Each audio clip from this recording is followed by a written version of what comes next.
As you know, Clare has been for the last 6 years, a member of the European Parliament. They didn't want him there her any longer. The same with Mick. But they haven't heard the last from them, I'm quite sure.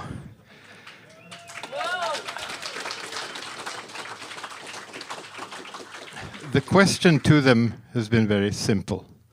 My name is John Jones, and I represent those who invited you here today, which is legg våpnene ned, or let arms, lay down your arms. Lay down your arms.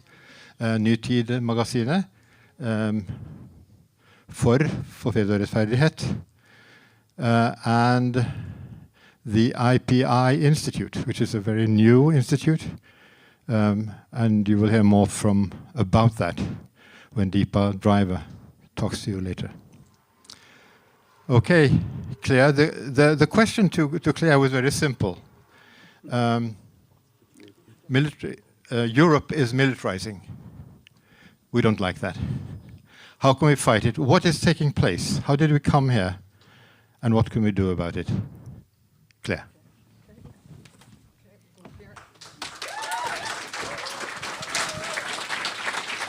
Okay, thanks very much, John, and thanks to everybody for turning out. I have to say it is an absolute honour for us to be here, but what a terrible indictment that we have to be.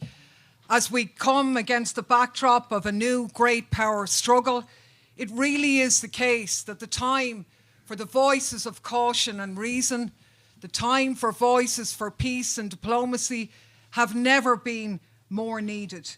Even now, as our so-called leaders in the misnamed free world organise on a daily basis to absolutely blatantly undermine the foundation stones of the United Nations, which was supposed to bring peace after a world inflicted with 2 wars. And not only are they ignoring the very foundation stones of the United Nations, but they are burning it in our face. The first article of that association is to maintain international peace and security, to take effective collective action, the light here is terrible, I can't read my own notes, to bring about by peaceful means the adjustment and settlement of international disputes. But rather than dealing with international disputes peacefully and preventing them, they are doing everything they can to keep those disputes going. Now we know, and I'm sure you know, that Ukraine cannot get a peace deal without the support of the West. But it was the West that refused them a peace deal and a security guarantee back in the spring of 2022 when they did a negotiation with Russia.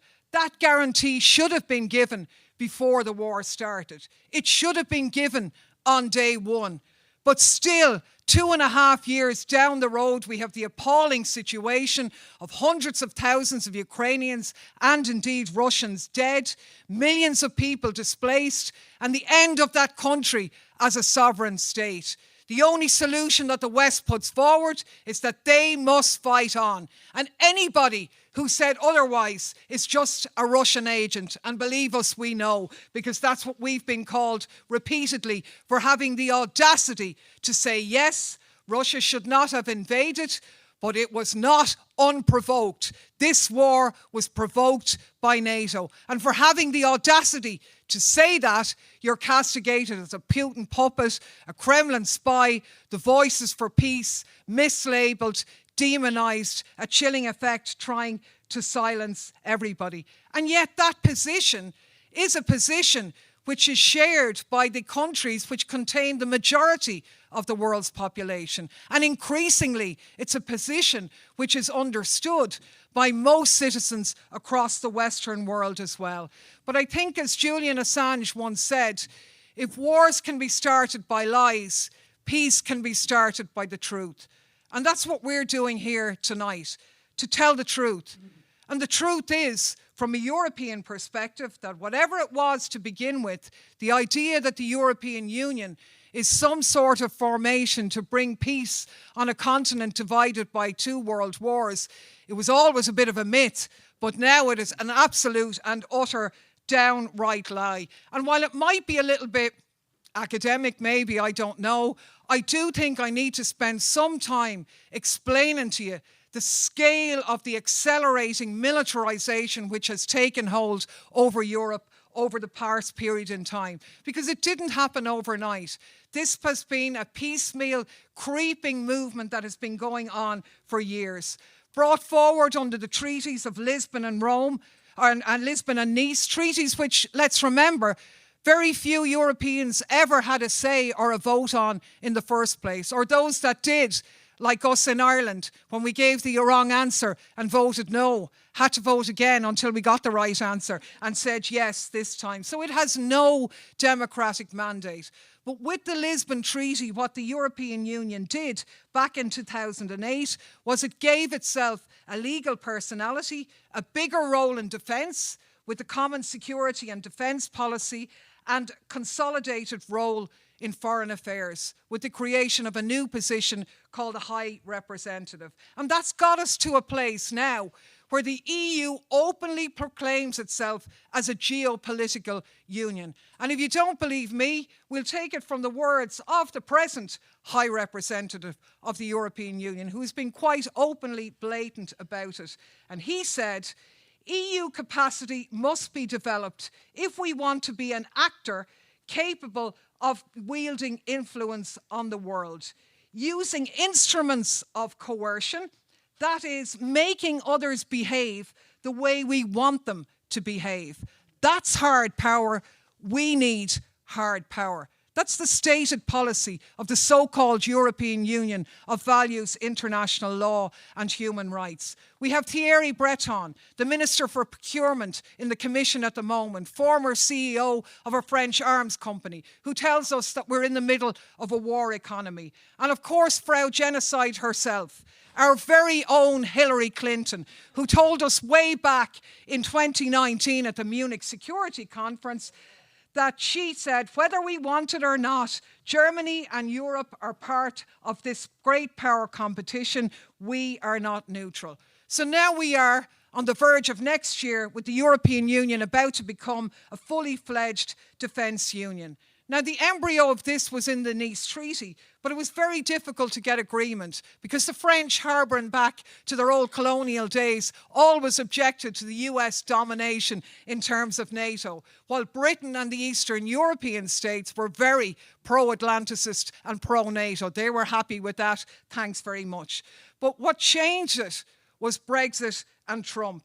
That changed it because now the European autonomous had their chance to peddle what they wanted most and to get a persuasion among member states that Europe needed its own defence. And the trigger was pulled and the race was on. And what started out as two very small pilot projects regarding defence research and investment quickly morphed into the European Defence Fund, which was the first time that Europe was directly spending money from its budgets. How did it get to this? Well, it happened 10 years ago when the European Commission decided, well, how do we make Europe safer? We're not sure about that now. Let's pull together a group of experts, a group of personalities, they called them. I don't exactly know why.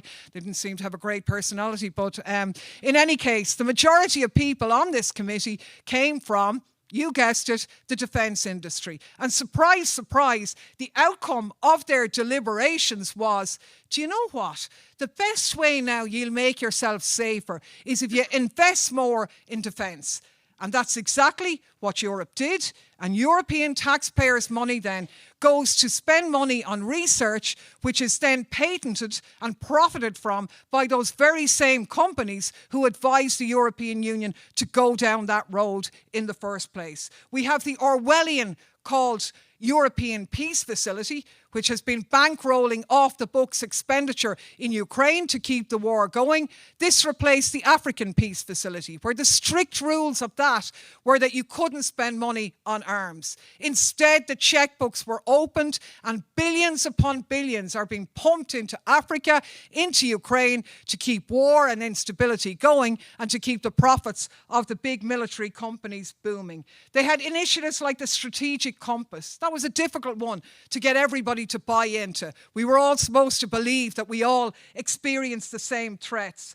But they had a really quite uphill battle on this. But once Russia invaded Ukraine, we had a common threat, and Europe was determined to fight it together. The problem, of course, for them is that Europe is a giant nuclear power on Europe's doorstep. So the Atlanticists were able to step in and say, we really do need to be under the wing of our friends in the US and NATO to be able to combat these dangerous Russians. So we've got to get back in under their wing. And what you had really was you had Europe divided from Russia, committed to increased militarization, firmly under US strategic control. And this is where we saw in the last 5 years the massive turbocharging of defence expenditure. Even the European Investment Bank, the so-called Green Bank, that should be dealing with global cooperation to meet the biggest challenge facing humanity, that of the climate crisis. And yet, on the fastest warming continent in the world, the European Investment Bank is taking money out of climate projects and putting them into defence, even though the defence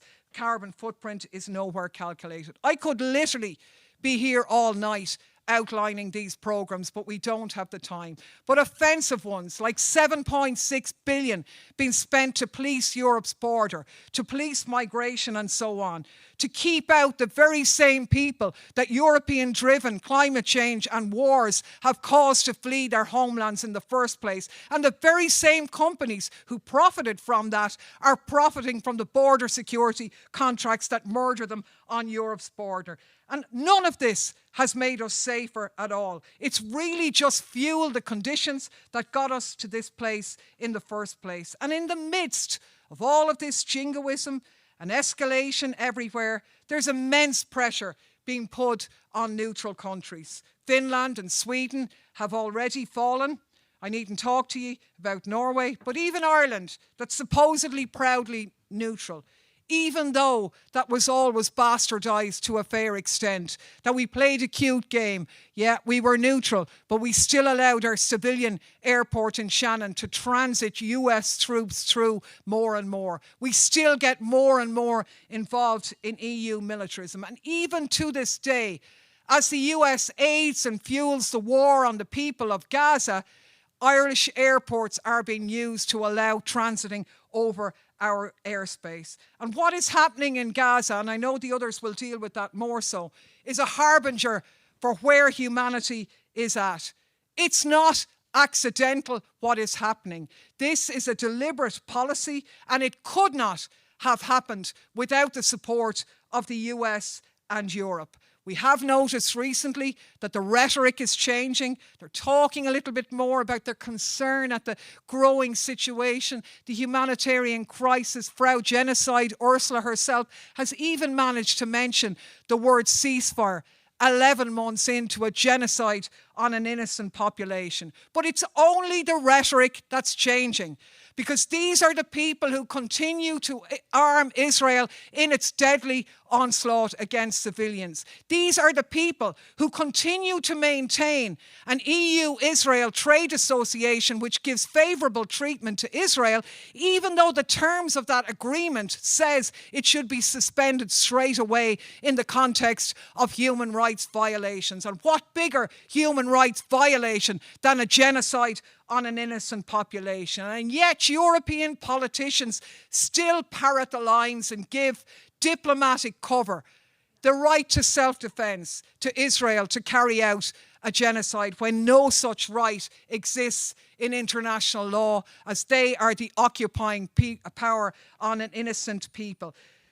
These people in Europe, this Europe of values, because we don't have interests, other people have them, we have values. These people are dripping in the blood of innocent Palestinian men, women and children.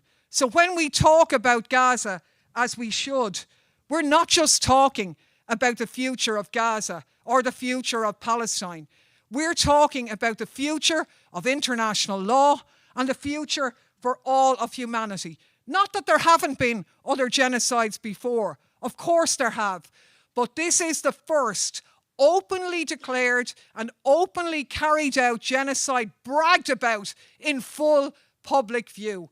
The highest courts in international law have deemed it a plausible case of genocide, and yet the European Union sides with the oppressor. Germany joins Israel in its ridiculous defence of that charge. And what we're seeing happening here is the deliberate bonfiring of the norms that have existed since World War II.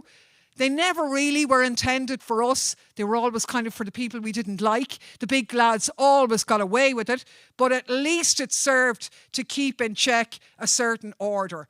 What is being bonfired now are those rules, and they are the harbinger of a much more violent world. The old days returning of old colonial Europe and empire coming to impose its will of might is right. And that is a deadly harbinger of a new and much more violent world. So when we stand up and speak and call out the double standards at the heart of the European Union, when we stand up for a free Palestine, this is an absolutely key struggle against global militarization and for the future of humanity. Because out of the horror, it is an absolute horror that we continue 11 months on to experience and witness on our screens. A never-ending slaughter, it would appear. But out of that horror, it has woken up a whole new generation as to what the present system stands for. People power hasn't succeeded yet in delivering a ceasefire, in delivering justice for Gaza, but at the same time, that lid is not going back on this struggle. And a whole new generation of people, particularly in the US, have woken up to what the Zionist state of Israel is, and they will not rest until Palestinian self-determination has been achieved. So to that end, we as part of this key anti-militarist event pledge ourselves to the total isolation of Israel, to support the ideas of boycott, divest, sanction, to wage a people's war against the militarization that is taking place there. Because militarization in all of its guises really is the trick that the world's rich use to distract us from the pain and the misery that's caused by their greed, to direct our righteous anger to external actors, away from the people it should be targeted at.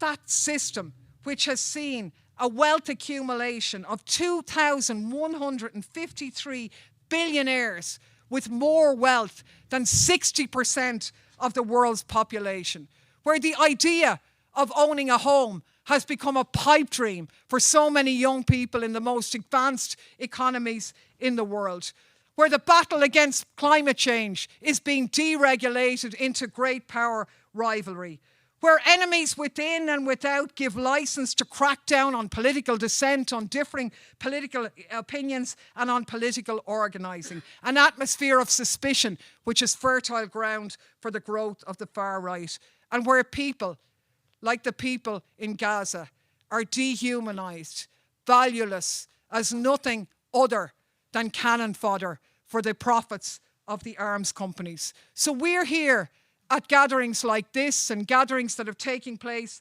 all over the globe to say we will not tolerate this as a direction forward for our society. No more.